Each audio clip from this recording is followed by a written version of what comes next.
So this is an important conversation for other people to hear us in the future. So we've all got a list of people that we're too chicken to call, right? So for a lot of us, it's not actually they don't have people to call. It's just that we skip people on our list. You guys ever done that before? It's like, oh, who am I going to call? Ooh, not that one. Ooh, not that one. I'm going to call the lady I've called 4 times, never picked up the phone. You make a handful of phone calls. You call your manager. Nobody's answering the phone. I don't know if I can get demos booked up, or what does it really come down to? Maybe just didn't make enough calls. So let's talk about the chicken list really quick. We all have a list of people we're too chicken to call. And like Tyler just said, it's because we're anxious about being judged by them. Do you guys agree? Like that's the fear that we have, is like, what are they going to think of me for asking for help? Right? Are they going to think, and we could go through a laundry list of our fears of what somebody's going to think when we ask for help. Or when we're asking for a demo. Are they going to hate me? Are they going to think I'm taking advantage of the relationship? Are they going to think it's weird? Are they going to like tell my, I mean, they say weird things to my mom, like whatever, right? There's all sorts of things. Now, what I love is what got put in the chat box, which we all know, by the way, up here, which is what's the worst possible thing that they could say to in a presentation? Like when you ask for it, no, thank you. And like 99% of the time, they're super polite. They're like, oh, hey, no, thanks. It doesn't work for us. All right, whatever. Who cares? Move on. Who's next? Now, by the way, if you're not booking 2/3 of the people that you talk to, by the way, there's things that you could do better in your phone call. There's skills that you can learn. And by the way, phoning is a skill like closing is a skill. Don't just take your phoning results at face value and say, I guess this is the way it's always going to be. There are ways to get better at phoning, just so you know. But I want to talk about calling the chicken list. And I'll tell you a couple quick stories. When I first started, I did my first 6 appointments, got some referrals, and I jumped straight into those referrals. And when I jumped straight into those referrals, Darylani, you want to know what it felt like? It felt like diving headfirst into 6 inches of water is what it felt like. It felt like I broke my neck on the bottom of the pool floor and blood all over the place. That's a little gory, but like my career went from like speed to like stop kind of really quickly. And I kind of fought my way through calling recommendations because I had these limiting beliefs about calling other people. And at the time, actually, about doing a virtual appointment, I thought I had to drive to everybody's house to do them because it just wasn't as good, whatever. So anyway, I had all these reasons why I couldn't do it, or wasn't calling people that I knew. And I'd been on the job for about 9 months when I finally got to a point where I started calling more of my chicken list. But what was actually funny is I was calling people I got recommended to that should have been on my chicken list. Which brings me to point number 1.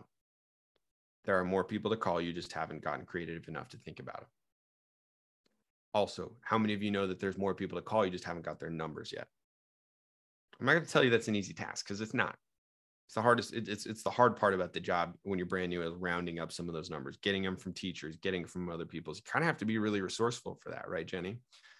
But anyway, I remember it was in the SC2 push, 2016. And I was booking up appointments for a Tuesday. And I remember calling a lady I got referred to. And I called her. Her name's Crystal Brown. And I said, hey, Crystal, my name's Jesse. I got referred to you by so-and-so. And she goes, Jesse, what's your last name again? I go, oh, Jorgensen. I go, Brown. Like Dylan Brown's mom? Like this is my internal dialogue. And I'm like, yeah, I don't know if my name rings a bell. My name, I'm Jesse Jorgensen. I'm actually Cassandra's older brother. Are you Dylan Brown's mom? She goes, yeah. And I go, oh, my sister, I'm Cassandra's older brother. Cassandra was in the same grade as Dylan. I went to a small high school. I kind of know who everybody is. By the way, I've never talked to Dylan Brown in my life. I still haven't. He followed me all the way through grade school, all the way through high school. I've never said hi to him. I'm sure he knows who I am and I know who he is. But when I said that, she goes, oh, Jesse, I know who you are. I don't know if you remember this. I was your lunch lady when you were in the 5th grade. Yeah, Beth, I booked up a demo with my 5th grade lunch lady. Nicest lady I've ever done a presentation for in my life. She bought a Galley Plus 6 set in red. And she lives in the middle of freaking nowhere. Blue collar, oil filled, gritty family. Jenny, the same kind of people you're doing demos for in Wyoming, right? Galley Plus 6, nicest lady ever. Later that day, by the way, I did an appointment for a lady named Kristen Dye. Kristen Dye, by the way, had 7 demos lined up that day. My appointments kept running over. I showed up to Kristen's demo 2 hours late. I called her and I was like, I had an appointment scheduled for like 5 o'clock, and she was my 3 o'clock appointment. And I was like, do I go to my 3 o'clock appointment, or do I skip that one and just go to the one I had scheduled at 5 and get back on time? And I was like, nope, I'm not skipping an appointment. I called Kristen. I have a Kirsten on our team. Anyway, I called Kirsten and I said, hey, I know I'm late, but I had a really busy day. She said, yeah, still come over. That's fine. I go over, I sit down with her. I don't recognize her, but when I booked up the demo, I said, hey, I got recommended to you. My name's Jesse. She goes, what's your last name? I go, Jorgensen. She's okay, cool. That's great. I didn't think anything of it. I did the presentation for her. Jenny, she looked bored the whole time. Deadpan. Like, I'm dropping jokes. Sierra, I'm working as hard as I can to get a smile out of this lady. And all I'm getting is, And I'm like, this lady either thinks I'm the most hilarious person in the world. She just sucks at laughing, or she is having the worst time ever. Anyway, I get to the part in the presentation. And at that time, I was actually trained to start my closing at an ultimate and flatware, not at the homemaker, at an ultimate and flatware. It's 38, 38 or 822 on the 5-pay, Beth. I sent it. I asked for it. I said, hey, this is, you never have to buy knives ever again. You never have to buy forks or spoons ever again. It's 38, 38 or 822 on the 5-pay. Do you want to go ahead and get that today? And she goes, I'm like, and I thought I heard her wrong. I was like, so that's yes. She's like, yeah, no, that's what I want. And like inside I peed a little, right? So, biggest order of my career, right, Avery? And I'm like, oh, wow. So I fill out the order. I'd never written up an ultimate set. It's like, I don't even know where that item number is. Anyway, filled out the order. I'm driving home, $3,000 order. That's at 30%, over 30%. I made $1,000 on one appointment. I call my mom up and I say, Mom, I just sold $3,000 on one appointment. And I just made $1,000. And my mom goes, oh, that's awesome. Who did you show? And I'm like, some lady named Kristen Dye. And she goes, oh, I love Kristen. What? She's like, oh yeah, I told you should have showed her when you started like 9 months ago. Is it like 9 months later? And I was like, Mom, that's a lie. I've never heard of this lady before. She's like, Jess, we used to go to church with her. I used to sit with her in church every Sunday. I was like, oh, that is the right neighborhood. Uh-oh. And what I done? You know what I done? I was too dang chicken to ask my mom for more help because I thought I was going to do it on my own. I had a little bit of an ego and I was like, I don't need my parents' help. Right. And so like I was too chicken to ask for help. But if I would have asked for that person like 9 months earlier, I could have had that sale way earlier in my career and got off to a way better start. Does everybody follow that? One more quick story. Nick Fiesler was too chicken to call his next door neighbor lady because he broke her weed eater after he got home from a church mission. Yeah, Dom, he borrowed the weed eater, grew up in a store next to this this is his next door neighbor lady. He grew up next to this lady. He comes home off his church mission, borrows a weed eater to mow the lawn, breaks the weed eater, orders a replacement part. It's the wrong replacement part. He's a broke college student, doesn't have any more money, doesn't say anything, ends up holding on to the weed eater and feels super guilty for like the next year. And when he starts the job, he was too scared to call her because had like stolen her weed eater, Logan. So he's 6 months into the job, finally gets the guts to call her. And he goes, hey, Cheryl, how you doing? She's like, Nick, I haven't heard from you in forever. How are you? What's going on? And he sits down in the appointment with her and she goes, Nick, how long have you been doing this for? And he goes, I've been like 6 or 7 months. And she's like, and you're just barely calling me? That's what she said to him, by the way. And you got customers that think the exact same thing. You're just barely calling me? He goes, well, yeah, I felt really bad. I broke your weed eater. She goes, my what? I completely forgot she hadn't been thinking about that. She didn't freaking care. She's just excited that, by the way, she bought a signature set with steak knives. Right. So your customers that you call that you're feeling too chicken to call are actually your best customers. Right. And we have a fear of being judged, but if you were to open up a restaurant, who would be your first customers?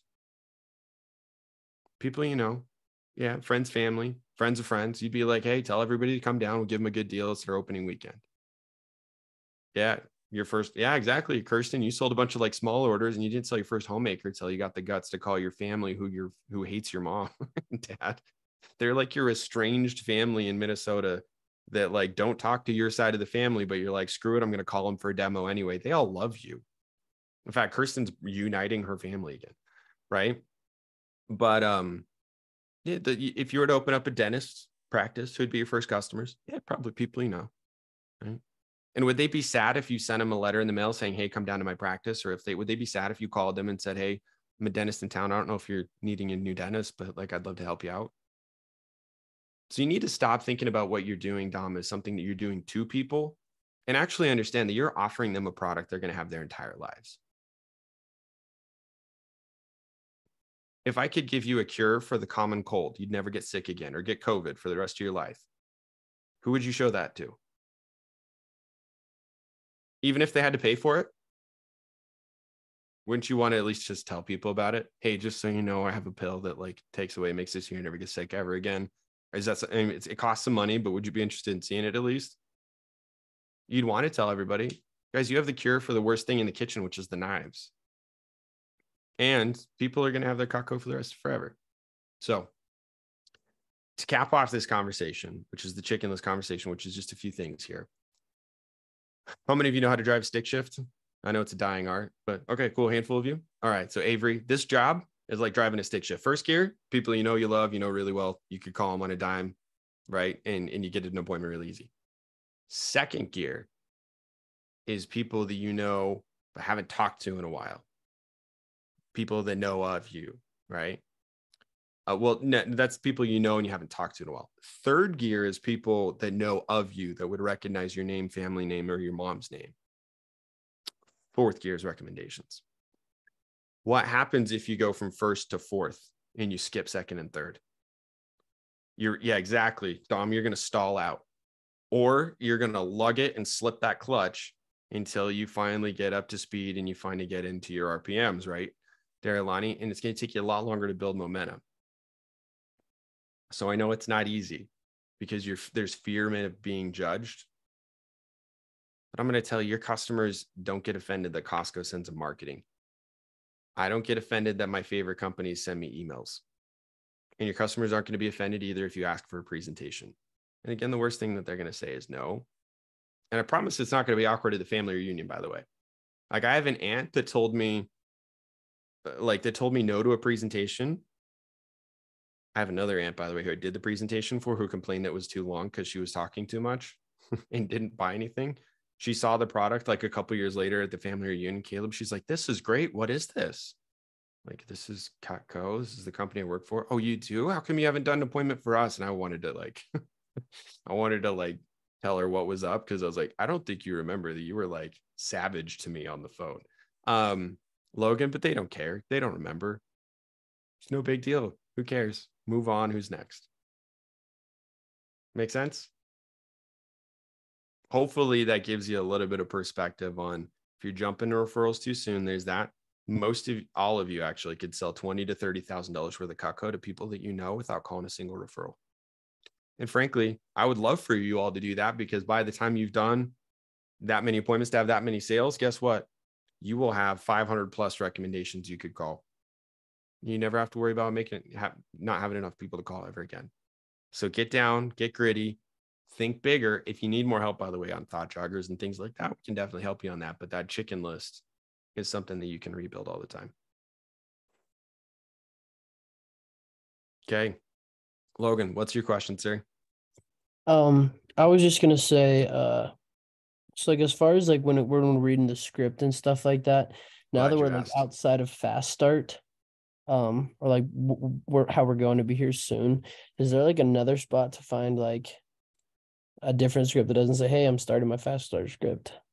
Yeah. So I'm glad you asked. When it says I just started this great new job showing Cutco and I'm required to put on some training appointments, Mm-hmm. you're doing training appointments until you're at $50,000 in sales, just so you know. Okay. Yeah. So you could say training, because honestly, I thought I knew something about selling Cutco until I got to $30,000 in sales. And I was like, holy crap, I didn't know anything about selling Cutco. I'm just barely realizing what I don't know about selling Cutco. Gotcha. Does that make sense? Avery, it's probably been the same for you with like volleyball, right? Did you get to a point where you're like, dude, I know about volleyball? And then you get to another level in your athletic career and you're like, I did not know what I did not know about volleyball. Same thing with selling Cutco. Now, Logan, I'm glad you asked about this because it was on my mind. Did you guys know that there's acquaintance phone approach? That script right there, Beth, has made more people money in vector marketing Cutco than any other piece of conglomeration of words ever. Because this Sierra gets you the in with any human being that's on your chicken list. Hey, Is this Sally? Hey, Sally, this is Jesse. I don't know if my name rings a bell, but I live down the street. How are you? Or my mom is Sally. Or my mom, say you're Sally. I'm sorry. No, my mom's Angie. How are you? Oh, good. Great. Hey, I was hoping you can help me out with something I'm doing for work. Do you have a few minutes? Great. Well, hey, this summer I'm actually working for a company, working really hard to earn a scholarship. Or you could just say contest, or you could just say, working really hard to start a new job. My assignment is really simple. I get paid to show a product to people I've been personally recommended to. Cool thing about it, since I get paid to show it, you don't have to buy anything.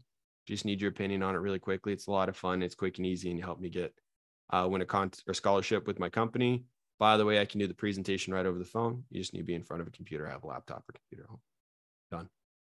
You could schedule. By the way, Logan, if you got a hold of a phone book, you could call anybody on your street.